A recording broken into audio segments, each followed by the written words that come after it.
तो नमस्ते दोस्तों, आप लोग का स्वागत है हमारे यूट्यूब चैनल पर। आज भी लेकर आगे जबरदस्त गवर्नमेंट जॉब जो इस बार निकाली गई है एनपीसीआईएल के द्वारा निकाली गई है। तो इस पर जो है हम आपको एकदम अच्छी तरह से समझा देंगे, प्रीवियस ईयर से लेकर अभी तक के क्या चेंज हुआ है, क्या प्रोसेस है, सब कुछ। कहीं कोई आपको टेंशन नहीं लेने वाला बात है, और टेंशन सिर्फ लेना है तो बस आपको पढ़ाई सिलेबस जो बताएंगे उसके बाद टेंशन लेना है पढ़ाई पर, इसको कंप्लीट कैसे करें। तो बात यहाँ करते हैं कि एनपीसीआईएल, ठीक है। तो एग्जाम सेंटर होगा, अप्लाई डेट क्या है, लास्ट डेट क्या रहेगा, अब एग्जाम सेंटर कहाँ जाएगा, सब कुछ बताएंगे। नोटिस में नहीं दिया हुआ है एग्जाम सेंटर, फिर भी आपको बताएंगे, ठीक है। वही एग्जाम पैटर्न क्या रहेगा, सिलेबस क्या रहेगा, पूरे अच्छी तरह से। सैलरी क्या आपकी रहने वाली है जब जॉब लग जाएगी। तो इसके बाद कोई कंफ्यूजन है, यदि आपको रहता है, कोई डाउट है, तो आप कमेंट जरूर करेंगे, जरूर पूछेंगे, आपका उसका जो है रिप्लाई जरूर मिलेगा। तो बात यहाँ करते एनपीसीआईएल, जो यहाँ इसका मतलब आपको बता दें कि इसका हो गया nuclear power corporation of India limited के द्वारा निकाली गई है, ठीक है। सबसे पहले यूपी में, यूपी आगरा अलीगढ़ तरफ ये सब है। तो इस पे ही वैकेंसी आई हुई है, आई असिस्टेंट की आई हुई है, जो ये हर साल आती है। इसमें कोई आपका डिप्लोमा ये सब कुछ मांग नहीं रहा है, कोई सर्टिफिकेट ये सब नहीं मांग रहा है। आईटीआई हो गया ज़्यादा, बीटेक ये सब कुछ नहीं मांगता है।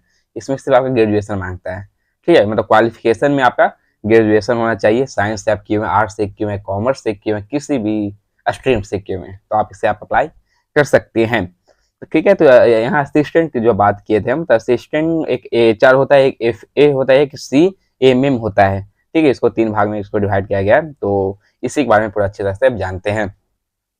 तो सबसे पहले बात कर लेते हैं कि आप यदि एचआर हो के लिए अप्लाई करना चाहते हो, या एफ ए के लिए, या सीएमएम के लिए, तो सबका ग्रेजुएशन मांग रहा है। कोई कुछ चेंज नहीं है, कोई एग्जाम पैटर्न नहीं चेंज होगा, कुछ नहीं चेंज होने वाला है, सिर्फ पोस्ट आपका ये रहने वाला है। तो बात करते एचआर की, सबसे पहले वैकेंसी की बात कर लेते हैं। तो इसमें 29 सीट रखी गई, वही एफए में 17 सीट रखी गई है, और सीएमएम जो है इसमें 12 सीट रखी गई है, और इसको कैटेगरी वाइज भी बांट दिया गया है। तो इसको कैटेगरी वाइज बांट दिया गया है। जैसे कि अब एचआर में आ जाते हैं, तो एचआर में यदि आप ये जनरल की बात करें तो 13 है, ईडब्ल्यूएस का 2 है, एससी का 2 है, एसटी का 3 है, ओबीसी का 9 सीट रखी गई है। वही बात कर लेते हैं एफए की, तो इसमें 8 सीट जनरल की रखी गई, ईडब्ल्यूएस की 1 रखी गई, एससी की 2 रखी गई है, एसटी की 1 रखी गई, वही ओबीसी की यहाँ 5 रखी गई है। अब यही बात करें सीएमएम की, यहाँ बात कर लेते हैं। इसमें जनरल की 5 सीट है, और ईडब्ल्यूएस, एससी, एसटी की 1-1 सीट ही रखी गई है, ओबीसी की 4 सीट इसमें रखी गई है। ये आपका जो हो गया वेज, यहाँ 21 से 28 साल के बीच है, तो आप इसे अप्लाई कर देंगे। और जो रिलैक्सेशन जो मिलता है एससी एसटी का 5 साल का, ओबीसी का 3 साल का, वो इसमें रहने वाला है, तो आप इसका फायदा जरूर उठाएं। और यहाँ बात करते हैं कि ग्रेजुएशन जो होना चाहिए, कम से कम आपका 50% मार्क्स आना जरूरी है। तो नहीं तो आप अप्लाई नहीं कर सकते हो, नहीं तो फिर अप्लाई हो भी जाता है तो आप एडमिट कार्ड आपका शायद नहीं आएगा। तो इसलिए 50% से ऊपर है आपका मार्क्स, तो आप अप्लाई जरूर कर देंगे। अब यहाँ बात कर लेते हैं कि स्टार्ट डेट की, यहाँ बात कर लेते हैं। सब कुछ बता दिया, अब स्टार्ट डेट नहीं पता, तो स्टार्ट डेट हो चुका है। लिंक आपको डिस्क्रिप्शन के नीचे मिल जाएगा, जैसे आप पूरा देखोगे तो जाना डिस्क्रिप्शन में, देखना कि अप्लाई का लिंक रहेगा, बस क्लिक कर देना, मोबाइल से नहीं हो जाएगा अप्लाई, कोई टेंशन वाली बात नहीं है। ज़्यादा कोई आपको साइबर कैफ जाने की जरूरत नहीं है, तो अप्लाई आप कर सकते हैं। और लास्ट डेट बता देते हैं, 25 जून लास्ट डेट है, तो अभी है टाइम, अप्लाई कीजिए। और फिर यहाँ फी की बात यहाँ पर कर लें, ये हो गया चेंज। पिछले साल के अनुसार अभी जो है चेंज हुआ फी अब 100 रुपया लिया जा रहा है, जो पिछले साल 100 रुपया नहीं था, सबका 0 रुपया था, ठीक है। जो अब जो है यहाँ 100 रुपया अब रख हो गया है जनरल ओबीसी ईडब्ल्यूएस वालों के लिए, और एससी एसटी का जो है यहाँ 0 रुपया फी है, ठीक है। तो ये फी में थोड़ा चेंज हुआ है, तो पहला चेंज हुआ, और चेंज हुआ है बताएंगे, कोई टेंशन नहीं है। अब यहाँ बात अब सिलेक्शन प्रोसेस की कर लेते हैं, क्योंकि आगे एग्जाम सेंटर आपको लास्ट में बताएंगे जो जो चेंज हुआ है, पूरा आपको प्रूफ के अनुसार दिखाएंगे, क्योंकि पिछले साल का एडमिट कार्ड भी है मांगे हैं, तो उसका आपको दिखाएंगे अच्छा से क्या कैसे है, सब कुछ एग्जाम पैटर्न भी बताएंगे। तो इसमें क्या है कि एग्जाम पैटर्न बताने के बाद बता दें कि पिछले साल के अनुसार अभी में नोटिस में यही दिया हुआ था जो पिछले बार दिया हुआ है, तो इसलिए हम बता देते हैं आपको कि आपको इसमें जो है मेंस का भी, मतलब स्किल हो गया, CBT 1 हो गया, CBT 2 हो गया, स्किल हो गया, मेंस हो गया, सब की तैयारी आपको करके रखनी है, शायद एक ही दिन में ले लेगा, ये है इसमें बात। तो एडमिट कार्ड दिखाते हैं क्या है प्रोसेस। तो अब बात करते हैं सिलेक्शन प्रोसेस, यहाँ बात करें तो पहला रिटन एग्जाम लिया जाएगा, फिर सेकंड में आपका टाइपिंग का टेस्ट लिया जाएगा, और थर्ड में कंप्यूटर प्रोफिशिएंसी टेस्ट लिया जाता है। बस 3 ही है, और इसमें कुछ है नहीं। तीनों जो है आपको अभी से तैयारी में तीनों में लगना ही नहीं कि सीबीटी रिटन की तैयारी करें, फिर उसका क्वालिफाई होंगे तो टाइपिंग की तैयारी करेंगे, तो उसके बाद कंप्यूटर प्रोफिशिएंसी टेस्ट है। नहीं, आपको तीनों की तैयारी अभी से ही करनी है। आप अभी टाइम बना लो कि तीनों का एकदम एक साथ करना है, क्योंकि एग्जाम इसका जो होने वाला एडमिट कार्ड के अनुसार आपको दिखाते हैं। तो बात यहाँ रिटन टेस्ट की बात करें, रिटन टेस्ट में दो पार्ट में बांटा गया है। पार्ट एक स्टेज 1 में होगा जिसमें कि प्री टेस्ट लिया जाएगा और सेकंड एडवांस टेस्ट लिया जाएगा। तो प्री टेस्ट में आपका 50 क्वेश्चन रहेंगे, जिसमें कि जीके जीएस रहेगा, कंप्यूटर से क्वेश्चन रहेंगे, इंग्लिश से क्वेश्चन रहेंगे। जीके जीएस से वही 25 क्वेश्चन रहेंगे। और यहाँ बात कर लेते हैं कि कंप्यूटर से 15 क्वेश्चन रहेंगे और इंग्लिश से 10 क्वेश्चन होंगे, मतलब टोटल मिला के 50 क्वेश्चन इसके हो गए हैं। ठीक है, तो आपका जो है 50 क्वेश्चन रहेंगे, 1 घंटा आपको जो है इसमें टाइम दिया जाएगा। और लेकिन एक क्वेश्चन इसमें 3 मार्क्स के रहेंगे, मतलब टोटल 150 मार्क्स के आपका एग्जाम यहाँ होने वाला है। और यहाँ बात करें स्टेज 2, तो इसमें एडवांस टेस्ट जो होगा जिसमें मैथ और रीजनिंग रहेंगे। मैथ से यहाँ 25 क्वेश्चन रहेंगे और रीजनिंग से 25 क्वेश्चन रहेंगे। और इसमें भी 50 क्वेश्चन है, 150 मार्क्स रहेंगे एग्जाम होगा तो, मतलब एक क्वेश्चन 3 मार्क्स के रहने वाला है। इसमें भी आपको जो है 1 घंटा ही टाइम दिया गया है, उसको आप मेंटेन कर लेंगे, प्रैक्टिस सेट करेंगे, क्योंकि जीके जिसमें 1 घंटा बहुत ज़्यादा है, लेकिन मैथ रीजनिंग में 1 घंटा बहुत कम है। तो आप लोग ठीक है प्रैक्टिस सेट मारते रहिए। अब यहाँ बात कर लेते हैं कि दोनों मिला के हो गया 300 मार्क्स। ठीक है, 300 मार्क्स को भी आपको जो अच्छे के दोनों को लाना होगा कट ऑफ के लिए। आपको 300 मार्क्स में से कम 200 जितना कट ऑफ पिछले साल आए थे उस पर बात करेंगे, तो उसी के अनुसार आपको जो है लाना है। अब यहाँ बात अब कर लेते हैं कि जब इसमें आप आते हो, इसके बाद आपका टाइपिंग टेस्ट होता है। तो टाइपिंग टेस्ट की यहाँ बात कर लें तो पिछले साल के अनुसार बताएं तो उसी दिन जो है आपका टाइपिंग टेस्ट हो जाता है। ठीक है, तो टाइपिंग टेस्ट में आपका जो है हिंदी में आपको 30 वर्ड पर मिनट से आपको टाइपिंग आनी चाहिए। इंग्लिश में भी आपकी 30 से क्या स्पीड मांगा जा रहा है, ज़्यादा मांगा नहीं जा रहा है, तो ठीक ठाक है।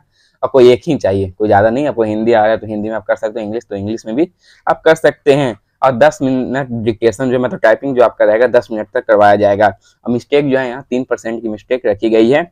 और उसके बाद थर्ड में जो होगा आपका कंप्यूटर प्रोफिशिएंसी टेस्ट हो जाए, जिसमें कि आपका इसमें भी 2 पार्ट में बांट दिया गया है, जिसमें कि एक स्टेज में जो होगा आपका 4 क्वेश्चन पूछे जाएंगे, वो 20 मार्क्स के रहेंगे, मतलब एक क्वेश्चन आपका 5 मार्क्स के रहने वाला है। और सेकंड में भी 2 क्वेश्चन रहेंगे, वो 10 मार्क्स के रहेंगे।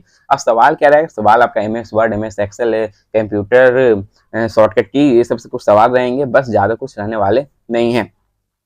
और जब आप कंप्यूटर प्रोफिशिएंसी टेस्ट देने जाओगे उसी दिन आपका जो है डॉक्यूमेंट वेरिफिकेशन हो जाता है। डॉक्यूमेंट वेरिफिकेशन में यहाँ बोल रहा है कि जो आप प्रिंट अप्लाई किए होंगे उसका प्रिंट आपको रखना होगा, वो आपको डॉक्यूमेंट वेरिफिकेशन में काम आने वाला है। और साथ में आपका डेट ऑफ बर्थ का कोई ID प्रूफ रहेगा, आधार कार्ड हो गया, मार्कशीट जैसे हो गया, मार्कशीट भी आप रख सकते हो 10th का सर्टिफिकेट का, और ग्रेजुएशन का सर्टिफिकेट, 12th का। यदि आप कास्ट सर्टिफिकेट यूज कर रहे हैं, जनरल से कोई दिक्कत नहीं है, कास्ट सर्टिफिकेट है तो आप वो भी जैसे EWS हो गया, OBC हो गया, ये भी आप जो है ले जा सकते हैं। अब यहाँ बात अब कर लेते हैं, सब कुछ यहाँ हो गया है, तो चलिए आपको दिखाते हैं अच्छी तरह से।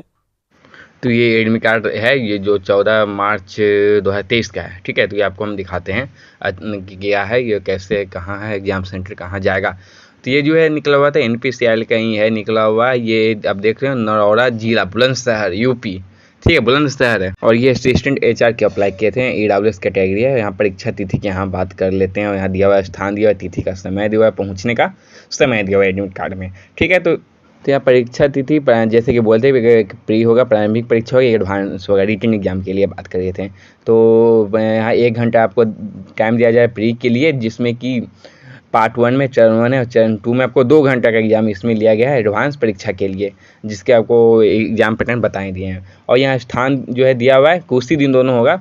और बस स्थान आपका है परमाणु ऊर्जा केंद्रीय विद्यालय नंबर 1 NAPS टाउनशिप, नरौरा परमाणु विद्युत केंद्र, नरौरा जिला बुलंदशहर UP पिन कोड में ये स्थान है। अतिथि का समय 9 तारीख, दोनों को 9 तारीख को लिया गया था, और 9 बजे एक लिया गया था, 9 बजे से 10 बजे के बीच में। ठीक है, इनमें 1 घंटा का टाइम एक लिया गया था, 2:30 बजे, मतलब 14 और 2:30 बजे से 4:30 बजे तक की इसका एग्जाम लिया गया था, मतलब उसी दिन लिया गया था।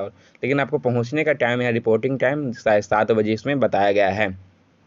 ये था रिटन एग्जाम का। ठीक है, अब आगे आपको दिखाते हैं। और यहाँ देखिए, अब उसी दिन चरण 3 जो होगा आपका, तो उसी दिन ही 1 दिन बाद है, मतलब 10 तारीख को, 9 तारीख का था रिटन का, और चरण 3 आपका ये होगा 10 तारीख को एग्जाम लिया जाएगा, मतलब आपको 1 दिन वहीं रहना होगा।